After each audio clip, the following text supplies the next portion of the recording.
আসসালামু আলাইকুম ওয়া রাহমাতুল্লাহি ওয়া বারাকাতুহু। সম্মানিত প্রিয় দর্শক, আপনাদের সবাইকে জানাচ্ছি শুভেচ্ছা, স্বাগতম।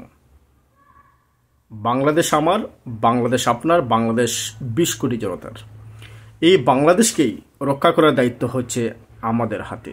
আমরা বাংলাদেশকে রক্ষা করা হচ্ছে আমাদের ইমানি দায়িত্ব। আজকে আমরা একটা বিষয় নিয়ে কথা বলবো, যে বিষয়টা আপনারা সবাই জানেন এবং শুনেছেন, যে বাংলাদেশের অন্যতম একটা ইসলামিক রাজনৈতিক দল খেলাফত মজলিস। খেলাফত মজলিসের সম্মানিত মহাসচিব ডক্টর আহমদ আব্দুল কাদের, যাকে আপনারা অনেকেই চিনেন, যিনি জাতীয় রাজনীতিতে সক্রিয় ভূমিকা পালন করছেন, তিনি আজকে বলেছেন যে প্রেস কনফারেন্সের মাধ্যমে উনি বলেছেন, জামাত ছাড়া কোনো ঐক্যে ওনারা যাবেন না। জামাত ছাড়া কোনো ঐক্যে ওনারা যাবেন না। এই কথাটি তিনি আজকেই কনফার্ম করেছেন, নিশ্চিত করেছেন। এই যে কথাটি বা এই যে বক্তব্য ডক্টর আহমদ আব্দুল কাদের সাহেবের, এই বক্তব্যটি কিন্তু আমাদের জাতীয় রাজনীতির জন্য অত্যন্ত ইতিবাচক এবং ভেরি পজিটিভ। এই বক্তব্যের মাধ্যমে প্রমাণিত হচ্ছে এবং হয়েছে যে এখনও কিন্তু ইসলামী দলগুলোর মধ্যে একটা সুন্দর এবং একটা বন্ধুত্বপূর্ণ একটা সম্পর্ক রয়েছে, এবং এই সুন্দর এবং বন্ধুত্বপূর্ণ সম্পর্ককে কাজে লাগাতে পারলে আমরা আশাবাদী যে আগামী যে ইলেকশন, আগামী যে নির্বাচন, ইসলামী শক্তিগুলো এই নির্বাচনে, আসন্ন নির্বাচনে যথেষ্ট ভালো করবে তারা, যদি এই ঐক্যকে ধরে রাখা যায়। অনেকেই কিন্তু আবার বিভিন্ন পত্র পত্রিকা, যারা বাম ঘরানার, যারা আওয়ামী লীগের দালালি করেছে, বিগত দিনে ভারতের দালালি করেছেন, সেই ধরনের পত্রিকাগুলো সবসময় ইসলামী দলগুলো এবং ইসলামী যে নেতৃবৃন্দের মধ্যে কিন্তু একটা কলহ, একটা সংঘাত, একটা সংশয় তৈরি করার চেষ্টায় তারা লিপ্ত রয়েছে।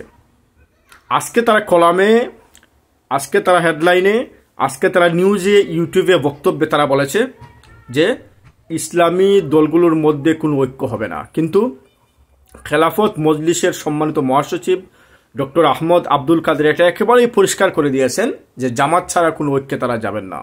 আমরা স্যালুট জানাই এবং আমাদের পক্ষ থেকে খেলাফত মজলিসকে আমরা অত্যন্ত ধন্যবাদ জানাচ্ছি, মোবারকবাদ জানাচ্ছি যে এই ধরনের একটা সেন্টিমেন্ট নিয়ে কাজ করার জন্য। জামাত ঐতিহাসিকভাবে একটা জনপ্রিয় দল, বাংলাদেশের সর্ববৃহৎ ইসলামী রাজনৈতিক শক্তি। এই জামাত ইসলামীকে বাদ দিয়ে যদি কোনো ইসলামী জোট করার চিন্তা বা কেউ প্ল্যান করে থাকে, আমি মনে করব যে এই প্ল্যান কখনো কোনো অবস্থাতেই অন্তত রাজনৈতিক মাঠে বাস্তবায়িত হওয়া অত্যন্ত কঠিন। জামাতকে নিয়ে যদি কোনো ঐক্যের চেষ্টা করা হয়, তাহলে এটা হবে অত্যন্ত ফলপ্রসূ এবং অত্যন্ত ইফেক্টিভ। কারণ বাম ঘরানার যারা রয়েছে, যারা আওয়ামী লীগের পক্ষের শক্তি, যারা বামদের পক্ষের শক্তি, তারা কোনো অবস্থাতেই তারা চাইবে না যে ইসলামী শক্তিগুলো এক হোক, ইসলামী শক্তিগুলো ঐক্যবদ্ধ হয়ে মাঠে নামুক। এরা কেউ চাইবে না। সুতরাং এই বিষয়ে কিন্তু আমাদেরকে অত্যন্ত কেয়ারফুল থাকতে হবে, সজাগ থাকতে হবে। এটা হচ্ছে আজকের যে বক্তব্য, অধ্যাপক ডক্টর আহমদ আব্দুল কাদের বক্তব্য থেকে এটাই হচ্ছে বিশ্লেষণ, যে জাতীয় ঐক্যের কোনো বিকল্প নেই।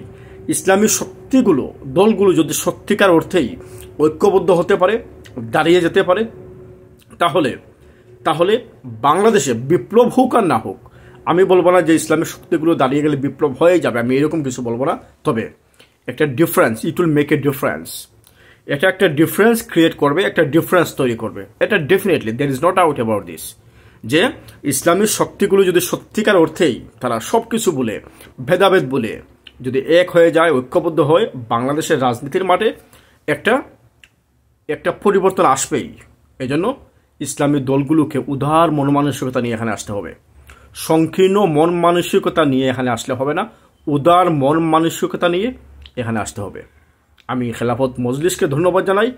আমাদের পক্ষ থেকে যারাই এই জোটের সাথে রয়েছেন, যারাই ইসলামী ঐক্যের চিন্তা করছেন, তাদের সবাইকে সাধুবাদ জানাচ্ছি। আসসালামু আলাইকুম ওয়া রাহমাতুল্লাহি ওয়া বারাকাতুহু।